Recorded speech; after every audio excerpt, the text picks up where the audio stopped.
If your Toshiba WT8 tablet turns on but never gets past a black screen, this guide will help you fix it. We'll troubleshoot startup problems, restore the operating system, and use recovery tools to get your tablet working again. A lot of errors pertain to this problem, and we're going to go ahead and jump into what should hopefully be a pretty straightforward process, guys. And we're going to go ahead and jump right into it. First thing I'd recommend doing would be to actually go ahead and boot to the troubleshooting utility on Windows 11. So if you do a hard power off 3 times in a row, Windows should automatically attempt to launch the startup repair utility.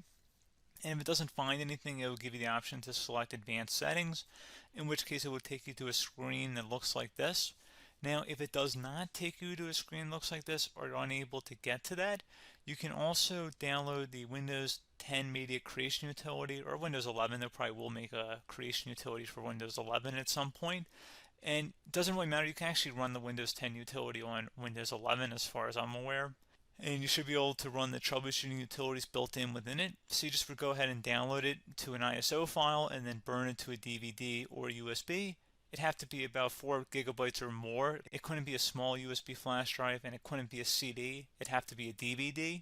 And then you'd boot your computer from it.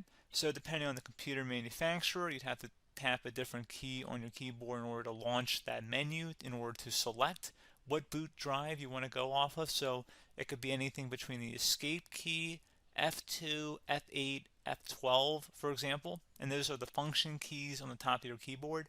So you may have to just do a little bit of trial and error. Shouldn't take you more than a couple minutes. Googling it would probably be best before you even begin. But anyway, we're ready to go ahead and jump right into it.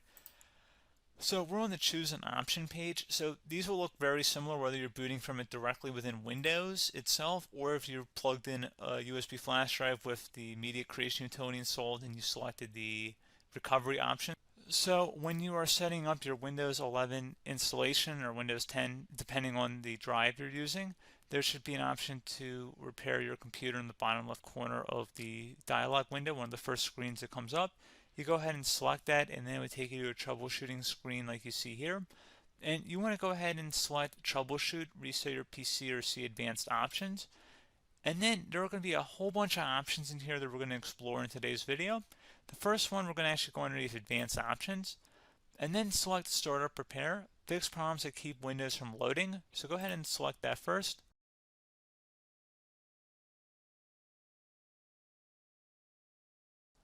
Okay, so you can see it could not repair our PC. That was our first option we could try. Something else, if we go back into advanced options here, and then select troubleshoot, we're going to go underneath advanced options again. You can go ahead and actually access safe mode by selecting startup settings. And then if you select the restart button, you have the option on the screen, select safe mode with networking, which will give you a key on the screen. It'll tell you which key to press to enter that. I believe it's the F7 key. It'll do that for you. I'm not going to go over that in today's tutorial because I don't really want to go into safe mode, but you're more than welcome to attempt that by going into here and then selecting restart. Again, it'll launch another screen. It'll say what key do you want to press, and it'll give you like 7 or 8 different options, and you want to select safe mode with networking. There's also an option for a command prompt too, but that's going to be something we're going to cover later in this video, and we don't even have to go through that in order to access it. So that's why I'm not going to really push for that, because unless you know exactly what's causing the problem, you probably don't need to go into safe mode. Unless you're trying to recover files, in which case then you definitely can go into safe mode, but we're trying to actually recover our computer here. So I hope that makes sense. Something else we can also try here as well would be to uninstall updates, remove recently installed quality or feature updates from Windows. So if you go ahead and select that, you can uninstall the latest quality updates, which generally is the more day-to-day updates. Feature updates are the less regularly released ones, like the big ones. I would equate it to service packs in like Windows 7 and Windows Vista and Windows XP. So larger updates that occur once or twice a year at most. And the quality updates are more just a regular update. So probably obviously it'll take longer if you're going to try and uninstall the latest feature update versus quality update. And maybe you don't need to go back that far. So just giving you guys a couple pointers with that. Something else you can also look at here, and we're going to jump into the command prompt in a little bit, but you can select System Restore, which will use a restore point recorded on your PC to restore Windows. And this is something I would highly recommend here, guys. So select Next. Assuming you have a restore point saved on your computer, you go ahead and select the most recently created one, and you'll select next, and then you'll select the drive. You shouldn't actually have to select the drive. You can scan for affected programs, but we're going to keep it all default here, and then we're going to select finish. So once started, system restore cannot be interrupted. Do you want to continue? I think we're going to select yes. I don't think we have anything better to do on our computer right now, so just give it a moment here to initialize. It will take a couple minutes to run, obviously depending on how large your hard drive is and how much is saved on the system restore point. So just give it a couple minutes here.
System has been restored successfully.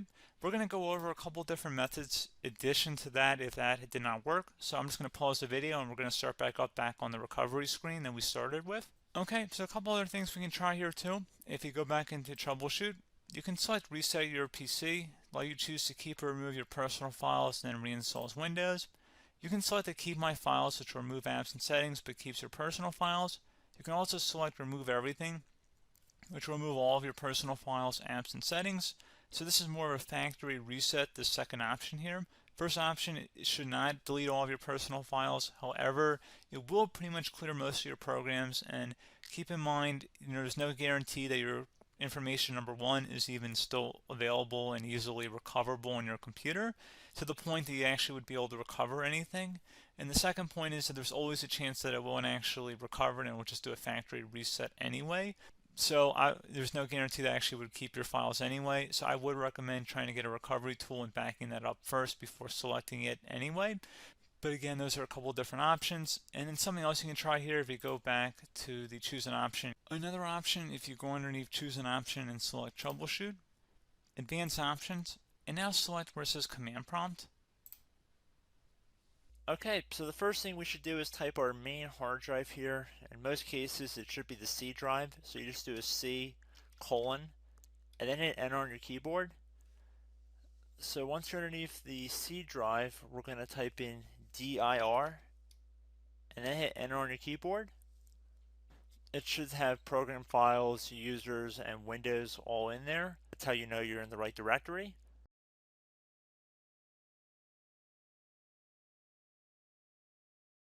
In some cases, it might be the D drive as well, so just keep that in mind.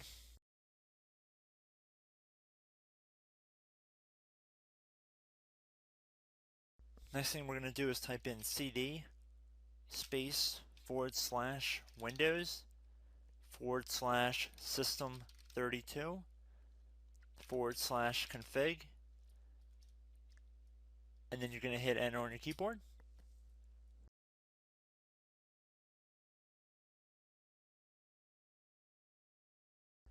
So now you're going to type md space backup. If you've seen other tutorials, it might also say to put down md backup.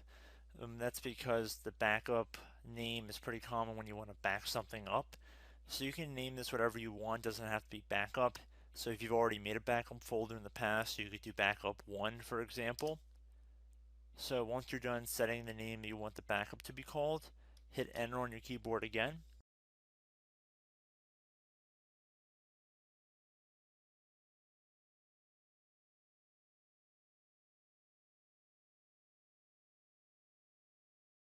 At this point you want to type copy, C-O-P-Y, space, then you want to do the star symbol above the 8 key, then do a period or a dot, whatever you want to call it, then another star sign, and then another space, and then type backup, and then hit enter on your keyboard.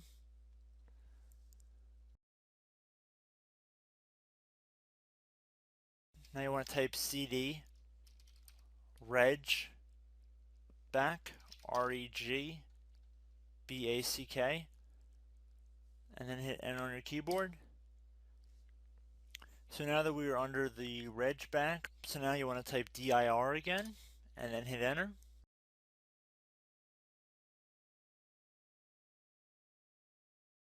So now at this point we're going to type copy again. So copy, space, star sign, dot, another star sign, space, and then 2 dots. So we're going to type copy, space, star sign, dot, sign, star sign, dot, dot, and then hit enter on your keyboard again. So for overwrite, you want to overwrite all. So type A on your keyboard, so capital A, and then hit enter on your keyboard.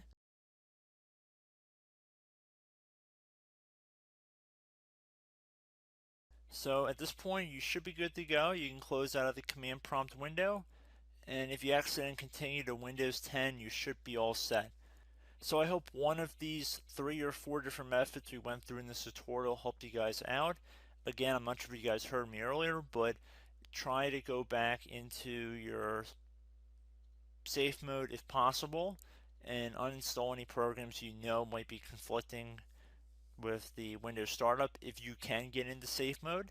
So just keep that in mind. Something very simple like that could be blocking up everything. So again, I hope this tutorial helped you guys out, and I will catch you in the next tutorial.